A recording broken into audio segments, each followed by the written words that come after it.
Israel में जिस तरह से तबाही हुई है, जिस तरह से ईरान लगातार इजराइल के अंदर अटैक कर रहा है, इजराइल के अंदर आज कोई शहर ऐसा नहीं बचा है जहां पर लोग डर और खौफ के साए में ना हो, जहां पर हर वक्त खतरे के सायरन न बज रहे हो, जहां पर लोग जेरे जमीन एक तरह से पनाह न लिए हो। बल्कि अब तो यह कहा जा रहा है कि इजराइल में अब कुछ नहीं बचेगा। अगर इजराइल में कुछ बचेगा तो वो सिर्फ और सिर्फ जैतून के दरख्त एक तरह से रह जाएंगे। जी हां, इजराइल से लौटकर आने वाले हस्पानवी यहूदी ने बताया कि ईरानी मिसाइल और ड्रोन्स इजराइल में तबाही मचा रहे हैं। अमवात की तादाद बहुत ज्यादा है। इजराइल के अंदर नुकसान बेपनाह है।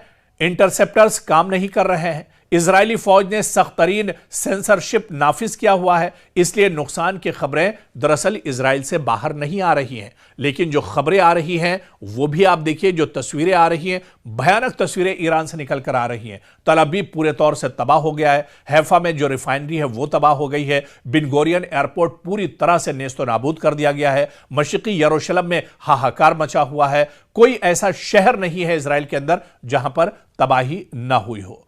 और कहा जा रहा है कि अगर ये जंग 2-3 महीने इसी तरह जारी रही तो सब यहूदी इजराइल छोड़कर यूरोप चले जाएंगे। वो अब इजराइल में रहने के लायक नहीं रहेगा। उन्होंने मजीद कहा कि या तो इजराइल शिफ्ट हुए थे अमन और सुकून के लिए, ना कि मिसाइलों की बारिश में पनागाहों में छुपने के लिए। इजराइल तो उनके लिए अब एक तरह से गजा बन चुका है। जो तस्वीरें गजा से आ रही थी, जो तबाही गजा में इजराइल ने की थी, अब वही तबाही यहूदी अपने मुल्क में यानी इजराइल के अंदर देख रहे हैं। पूरा तल अवीव इस वक्त गजा की सूरत पेश कर रहा है।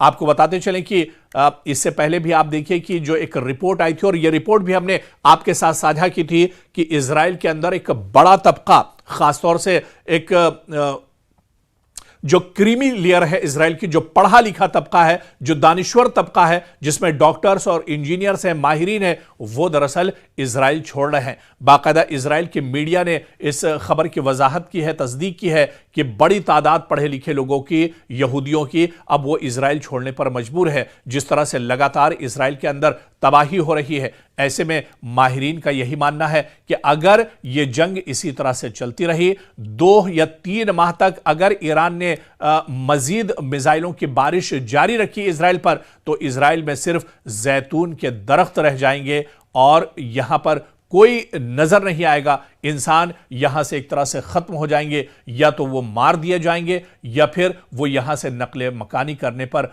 मजबूर हो जाएंगे। तो अब इजराइल की सूरत हाल दिन ब दिन बिगड़ती जा रही है। यह बात अलग है कि इजराइल से सही तस्वीरें ना आती हो, जो सच्चाई है उसे इजराइल एक तरह से छुपा रहा है, जो उसकी नाकामी है वो दुनिया से छुपा रहा है। लेकिन यह सोशल मीडिया का दौर है, ऐसे में चीजें निकलकर सामने आ रही हैं और दुनिया अब देख रही है कि जिस इजराइल का कभी हवा हुआ करता था, जिस अमेरिका और इजराइल की जोड़ी को सुपर पावर के नाम से जाना जाता था, वो सुपर पावर आज किस तरह से पस्ती का शिकार है, किस तरह से शिकस्त का सामना इजराइल और अमेरिका को इस जंग में करना पड़ रहा है। और जिस तरह से माहिरीन कहते हैं कि अगर सिर्फ 2 से 3 महीने ये जंग और चल गई तो फिर पूरी दुनिया में इसके असरात होंगे। इजराइल तो तबाह होगा ही होगा। अमेरिका की जो पोल है वो तो पहले ही खुल चुकी है, लेकिन उसकी जो कमजोरियां हैं वो भी निकलकर सामने आ जाएंगी अगर यह जंग और खिंचती है। अब यहां से यह देखना बहुत अहम होगा कि इस जंग में आगे का रुख क्या कुछ होता है,